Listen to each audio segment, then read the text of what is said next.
Hello everybody and welcome back to the Dragon's Library. So today we will be talking about the Ant-Man and the Wasp Quantumania, the movie, the latest Marvel movie. I've forgotten what number it is. I genuinely don't see the point in keeping track anymore. So, let's get into it. First up, before we go any further, I will be warning you right now. This movie is a sort of pseudo-direct sequel to the Disney Plus Loki show. There are important plot elements that you would probably not fully understand unless you've watched Loki from Disney Plus. So, I would go ahead and recommend that everyone watching this review pause it, go to Disney Plus, or wherever you get your media, hint hint, I know not all of you favor Disney Plus, and watch it. Once you've done that, come back here and finish this review, because I will be having spoilers for Loki 1 in this review. Okay?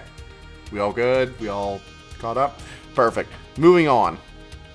So, Ant-Man and the Wasp Quantumania starts out several years after the blip and Thanos' death. I think this is basically shortly after Endgame, and Ant-Man has essentially retired.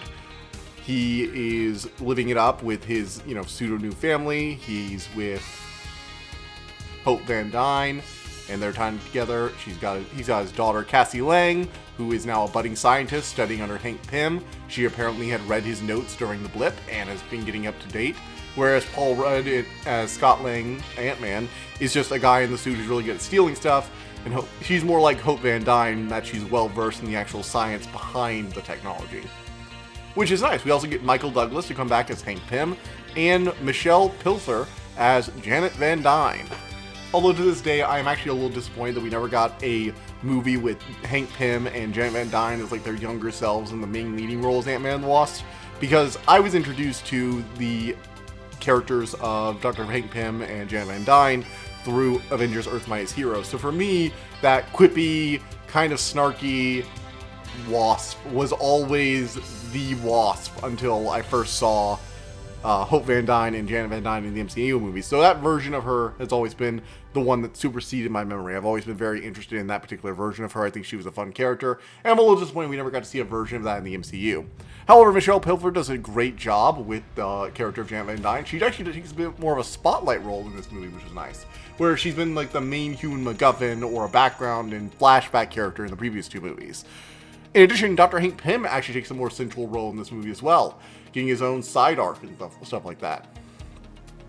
Combine that with Cassie Lang showing up. She's got her own suit now, so they're definitely setting up Young Avengers. This was confirmed like 3 MCU projects ago.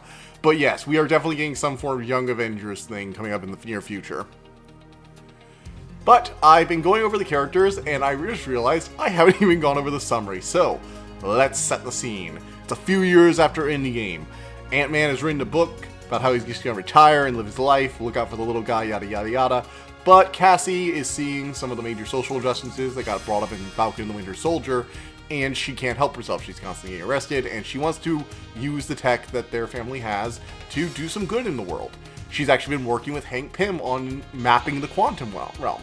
And she's even built this cool little sort of quantum realm satellite device that'll let them map it out without having to go to that dangerous place on their own.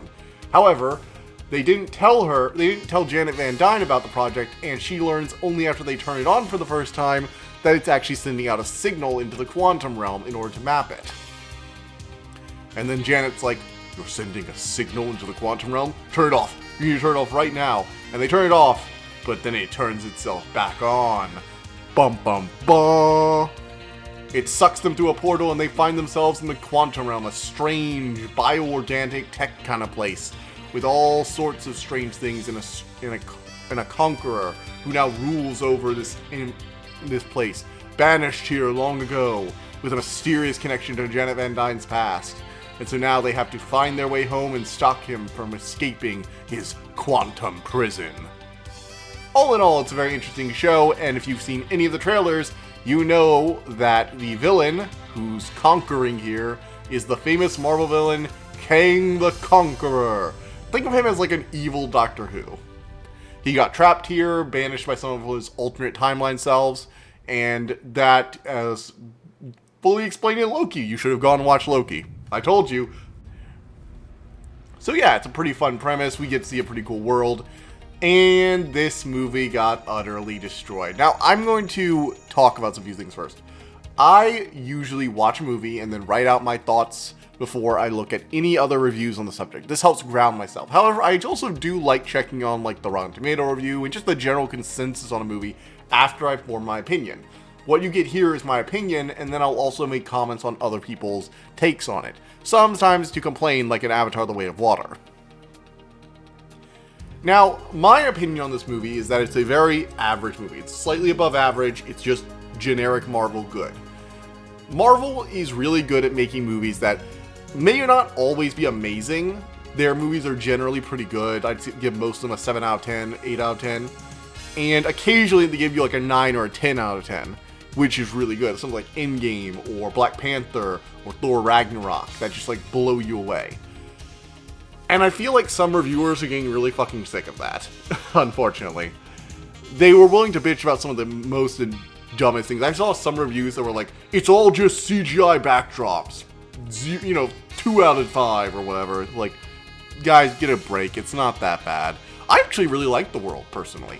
I found many of the unique settings and characters. You had this guy with like an atom for a head who can fire off laser beams. You had this telekinetic who's constantly being like, it's very uncomfortable being a telekinetic. I want you all to stop thinking this stuff. Got this guy with goo who can make anyone who drinks it part of him and able to translate. So that's how they learn how to speak the alternate language. They have to drink the goo. There are some really interesting and creative premises in the world, and I like the bioorganic design of it. Sort of similar to the sort of thing we saw in High on Life earlier this year in the video, if you watch any of my video game reviews. That same kind of wet organic undertone, but with more of like a small cell becomes giant mammoth thing going on. It was a very interesting aesthetic, and I really liked the quantum realm. I think there's a good amount of creativity and uniqueness to a lot of the designs.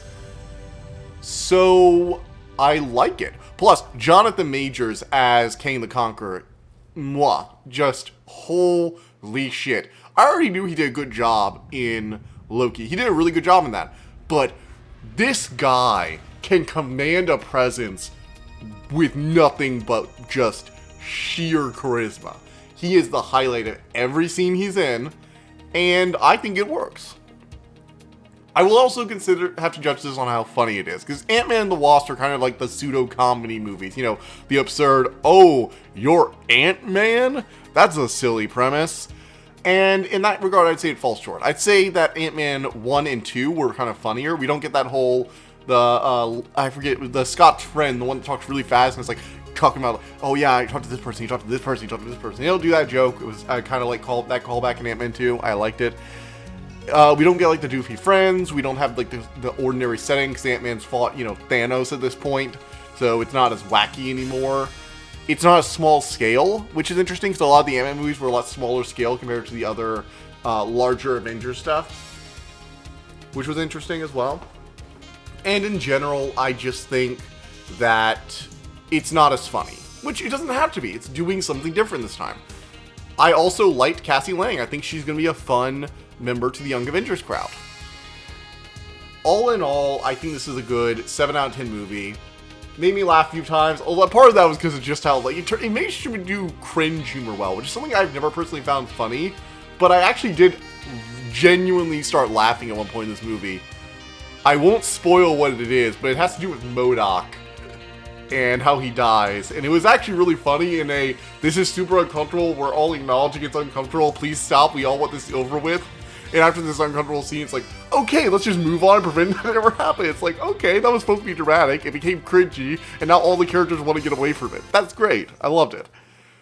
I know that's not gonna light the world on fire, but it's what it is. Alright, so with that out of the way, we are not gonna be having a spoiler section on this. Mostly because I just don't have much to say. I could talk about the MODOK scene, I guess, but aside from that, I don't really have a lot I want to gush about here. And spoiler talks are for when I want to gush about stuff, So, what else? Well, this review is going to be going live either Friday or Saturday. I was going to release this Thursday, but things happened. And the day after it gets released, I will also be releasing a review on The God Killer, which was written by Hannah Kanner. It's one of my book reviews. It's going to be fun. And once that's out of the way, I will be releasing my review on Forspoken. I am still working to cut the footage together. I've had a lot going on this past week and a half, and I've been working to get this stuff out, so thank you all for being patient with me. So, yeah. Now, moving on from there, you should see the subscribe orb. Click it to go to my channel and subscribe. In addition, you should see 2 icons. One is a video YouTube recommends, the other a playlist. Click on one of them. Maybe you'll enjoy what you see. See you next time. Bye.